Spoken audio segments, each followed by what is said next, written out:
Hello and welcome to my first video on buying and renovating a house in Japan. This video will cover the basics of getting an Akiya in Japan and the process that we went through to get and renovate ours. My name is Mark. I live in the Japanese countryside with my wife Moe, and I hope you enjoy this video. First off, what is an Akiya? By definition, an Akiya is an unoccupied house. In Japan, that can be either a house or a building or even a plot of land. You've probably heard the term Akiya before from news or related articles. Well, I hope this video sheds some light on that subject for you.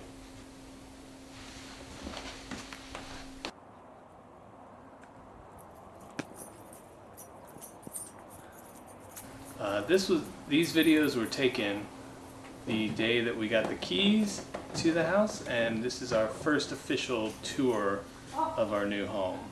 The owner had cleaned everything and taken away most of the junk that was in the house. He left some of the items that we said we didn't care about, like the couches and some of the chest of drawers and tables and just stuff like that that we get rid of or give away or something.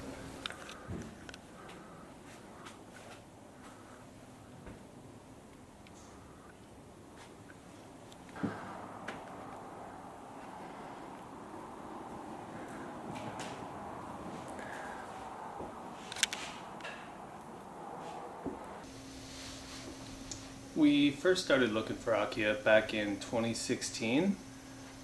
Well, mostly I started looking back in 2016. Moe wasn't quite on board then. At that time, we weren't really looking for an Akiya specifically. We were just looking for a house.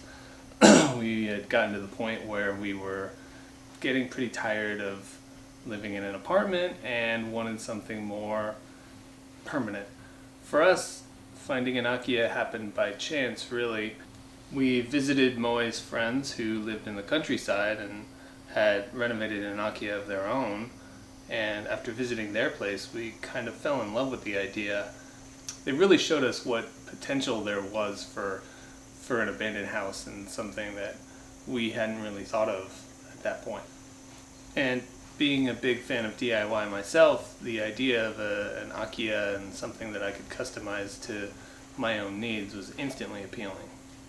A few months after we visited her friends, we stumbled upon a place online that we would eventually buy and noticed that it was right next door to her friends. Honestly, it was just too perfect a coincidence to pass up. We moved on it pretty quick. So for us, the first steps in deciding to get the Akiya were figuring out how much it would cost and then getting an inspection to make sure it wasn't just a piece of garbage, which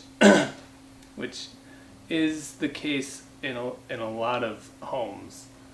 Luckily, Moe's friends and our neighbors helped us a lot in the beginning. They knew a couple of construction people who were familiar with foundations and home inspections, and so they came over, went under the house, checked all the rafters, everything, made sure everything was fine. And it doesn't happen a lot, but our house that we ended up buying did have an owner.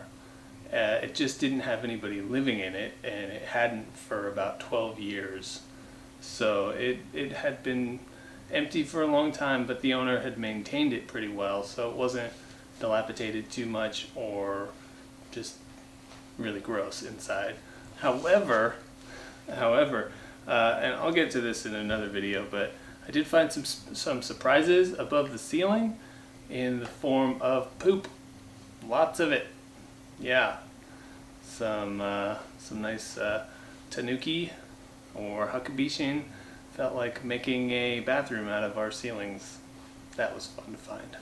So that about wraps it up. This was more of just an overview and an introduction. I'll go into more details in further videos and kind of explain the steps as far as money and paperwork and all that stuff. It's a long process, but worth it, definitely. So thank you for spending time with me today. I hope this video was interesting and helpful. If it was, then please hit the like button below. And if you want to see more videos, then please subscribe. Later.